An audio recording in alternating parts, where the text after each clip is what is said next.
മണ്ഡല പുനർനിർണയത്തിൽ തമിഴ്നാട് മുഖ്യമന്ത്രി വിജയ് നിലപാട് തിരുത്തുന്നു. അമിത്ഷായുമായുള്ള കൂടിക്കാഴ്ചയ്ക്ക് ശേഷം സദേൺ സോണൽ കൗൺസിൽ യോഗത്തിൽ വിജയ് നടത്തിയ പ്രസംഗമാണ് ഇപ്പോൾ ചർച്ചയാവുന്നത്. മണ്ഡല പുനർനിർണയത്തിൽ സഹകരിക്കാമെന്ന നിലപാടിലേക്ക് തമിഴ്നാട് ഭരണകൂടം മാറിയെന്ന സൂചനകളാണ് ഇതോടെ പുറത്തുവരുന്നത്.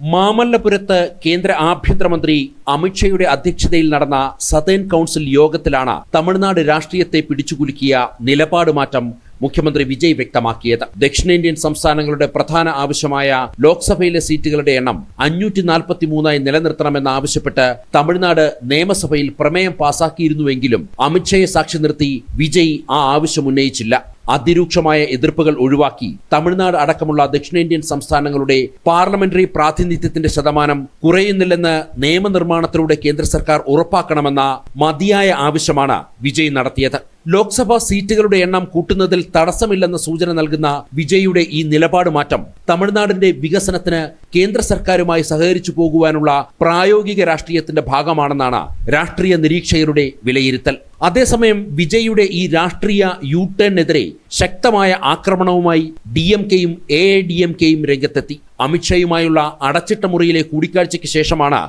വിജയ് നിലപാട് തിരുത്തിയതെന്നും വിജയിയെ പിന്തുണയ്ക്കുന്ന കോൺഗ്രസ് ഇതിന് മറുപടി പറയണമെന്നും DMK ആവശ്യപ്പെട്ടു. തങ്ങളുടെ രാഷ്ട്രീയ ഇരട്ടത്താപ്പ് മറയ്ക്കാൻ TVK പ്രതിരോധം തീർക്കുമ്പോഴും കേന്ദ്രത്തിന്റെ സുതാര്യമായ ഭരണത്തിൽ വിശ്വാസമർപ്പിക്കുന്ന പ്രായോഗിക നയമാണ് വിജയ് ഉയർത്തിപ്പിടിക്കുന്നത്.